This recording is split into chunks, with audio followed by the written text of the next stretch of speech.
magpatuloy sa ating aralin, magkakaroon muna tayo ng ating attendance. So, meron ba sa inyong absent ngayong araw? So, ayun, kung wala naman, meron tayong perfect attendance sa araw na ito. Ano? So, ngayon, bago pa tayo magpatuloy, magkakaroon muna tayo ng ating mga maalala sa ating mga activity o classroom rules. So, una, iwasan ang mag-ingay habang may nagsasalita. So, tulad ng ating ang pag-iingat sa social media, is patutog muna tayo makinig bago tayo magsalita. So, pangalawa, itaas lamang ang kamay kung mayroong nais sabihin o nais itanong sa inyong guro. So, tulad na ating pag-post sa social media, isipin muna natin kung makakabuti ba ito sa inyong mga sarili o sa inyong mga kasama sa inyong sa social media. So, pangatlo, magkaroon ng magalang at maayos na pakikitungo sa klase at sa inyong guro. So, sa klase man o sa internet, mahalaga ang laging paggalang o ang pinakamahalaga ay ang paggalang sa inyong kamag-aral. Naiintindihan ba? Ayan. Kung naiintindihan na, maaari na tayo magsimula sa ating unang maikling gawain. So, handa na ba ang lahat? So, ang gagawin natin ngayon ay magbibigay ako sa inyo ng isa, ay mapapanood ako sa inyo ng isang video na naglalaman ng hindi pagiging mabuting digital citizen. So, ang inyong gagawin lamang ay panonoorin ito. At pagkatapos ay maghihingi ako sa inyo ng inyong mga salubin sa inyong kapanood. So, handa na ba ang lahat? Yes, yes.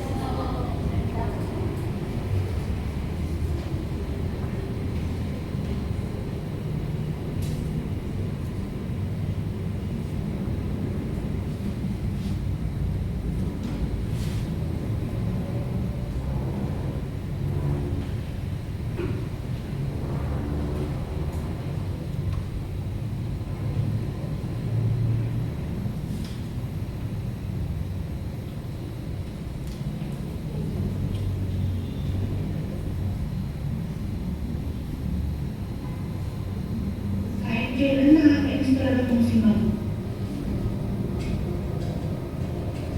Ang ating mo. Alam mo, Rick.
Hindi na po yung dalawa lang.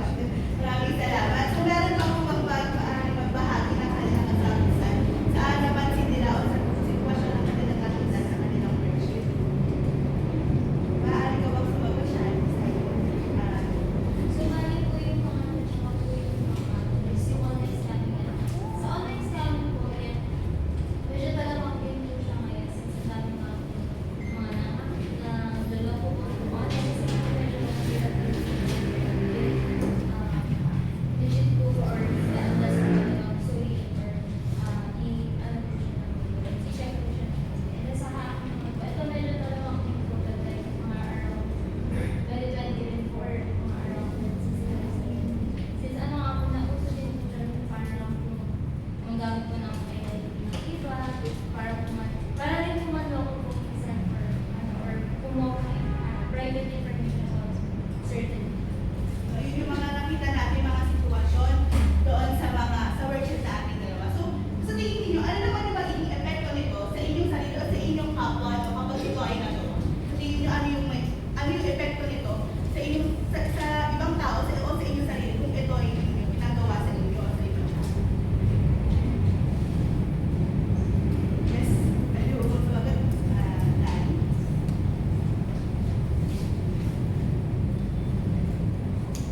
online na pakikisalamuha, no?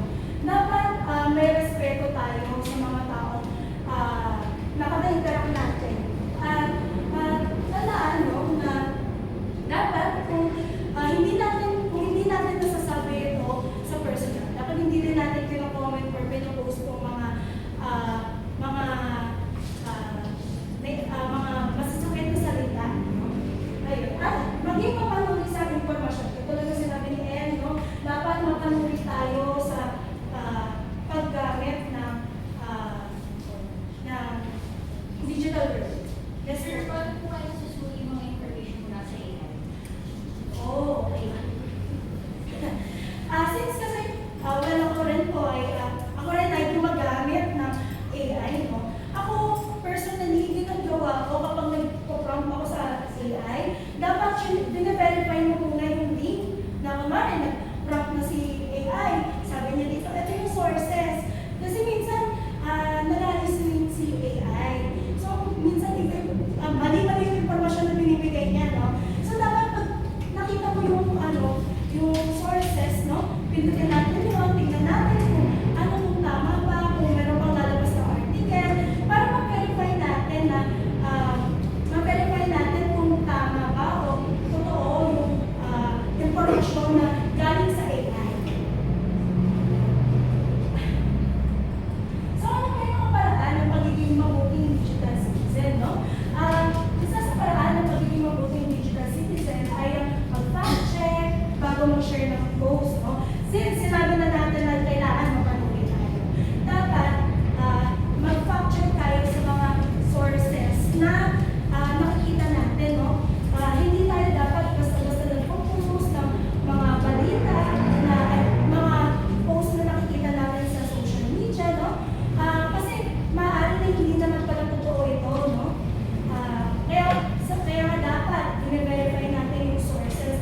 Halimbawa lang siguro yung may isang senador na nag-post ng AI. Ayan po. Nag-post si isang senador ng Pilipinas, no? Na isang AI post. So parang nakalagay kasi doon, dapat gayahin natin itong mga kabataan na to. Pero yung post niya is AI, so hindi naman totoo yun. So, paano natin gagayahin din yun, di ba? Hindi kasi reliable na, hindi reliable ang AI. Kaya dapat check din natin kung tama ba yung yung totoo ba yung informasyon, yung post ng isang tao, no?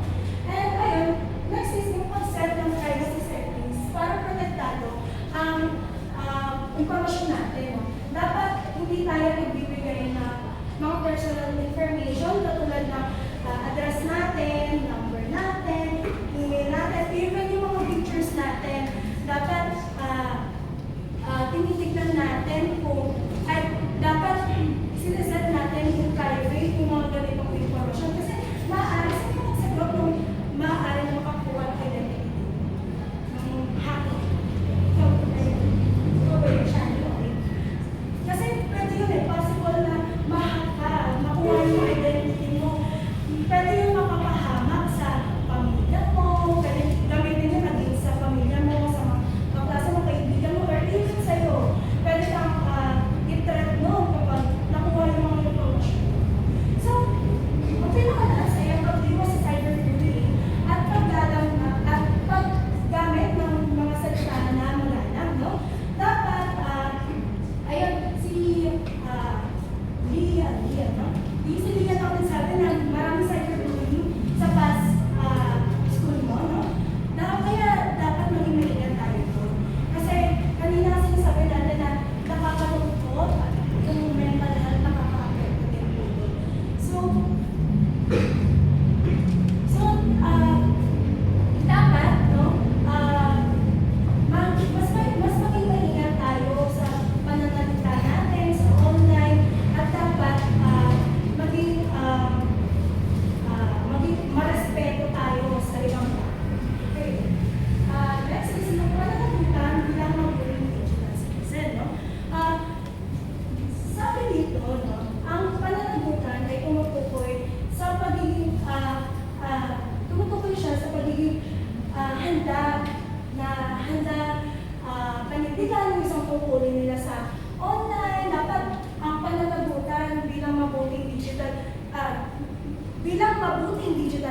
citizen ay dapat handang harapin yung resulta na nagagawa nyo sa online, mapamasama to, mapabuti, no? Dapat handa tayong tanggapin yung resulta nung nagawa natin. So, okay. Next is yung pagpapalaga sa pagsunod sa etiquette, no? Ang netiquette ay kombinasyon ng net at etiquette, no? Ito yung mga tamang asal na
ating lesson, no?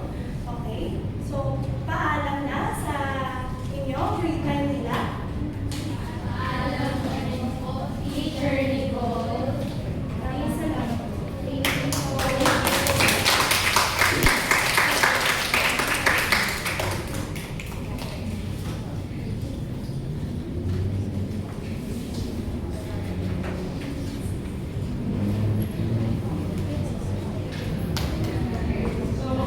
Friday, for those who are doing their continue avoid, please write your quiz number 1 and then pass it to me. Okay, so your quiz the whole time. May I ask the two teachers please take your seat in front so we can give you the most popular. The second, Asir, please get ready. Ma'am, somebody please get we need the papers now. I'm going to take you.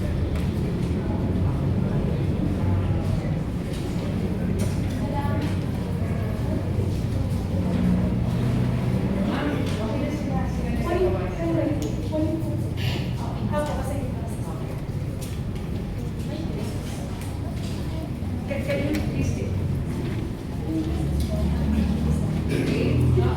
Ano lang po? Is Harassing in front? Sino po? Ma'am, pray muna. Okay lang. Pray muna. Pause ko lang tayo sa dali. Mabilisan lang to. Please, please. Okay, nakasok na yung December 1. May date na tayo.